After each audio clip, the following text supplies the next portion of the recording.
And for the first time today, the only shuttle astronaut on the Presidential Investigating Commission has given an interview on the effects of the disaster. America's first woman in space, Dr. Sally Ride, talked to ABC's Lynn Sher. She has been one of the most active members of the Presidential Commission. But today, Sally Ride spoke out for the first time on her personal reaction to the accident that has halted space flight. I am not ready to fly again now. I think that there are very few astronauts who are ready to fly again now.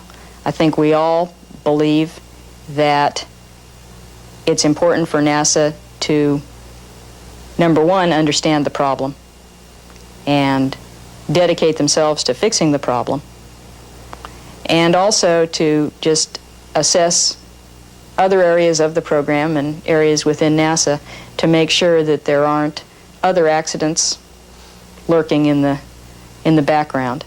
Dr. Ride, a 34-year-old physicist, flew on 2 shuttle flights, both on Challenger. I pictured the feeling of excitement that I'd had during that launch, and then picturing the accident and focusing back on the accident. When I realized how fast it happened, I guess it sort of hit home to me that during a launch, that's not what you're thinking about. She said she dealt with the potential danger of space travel a year or so before she first went up by weighing the risks and making her decision. By contrast, she said private citizens who have flown on the shuttle, including schoolteacher Krista McAuliffe, may not have had the same opportunity to understand the risks. I think that we may have been misleading people into thinking that this is a routine operation, that it's just like getting on an airliner and going across the country, and that it's that safe. And it's not. Now, maybe they did understand the risks. Maybe they didn't. And I think that that's NASA's responsibility, and I'm not sure that NASA had carried out that responsibility. And she said she considered the shuttle operational only in the sense that it could carry out experiments and deliver payloads into orbit. If you mean, did I believe that we could launch every 3 weeks, that was really stretching the system, I think.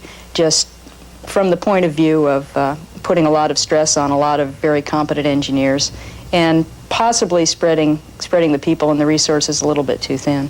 Dr. Ride wouldn't discuss the investigation itself, but she admitted that last week's revelations about the flawed decision-making process and the lack of rocket testing affected her. I was disturbed, I think is a good way to put it. But she warns that they may never find out exactly what caused Challenger to explode. We don't know what happened yet. You don't necessarily need to know exactly what happened if you can identify the 5 or 10 or 2 weak links in the system. Even if they are fixed, she says the shuttle could still be grounded for another few years. One possibility of failure has been ice in the rocket joint, and that theory may have gotten new support. Aviation Week magazine's next issue says a puff of steam emerged from the joint at ignition.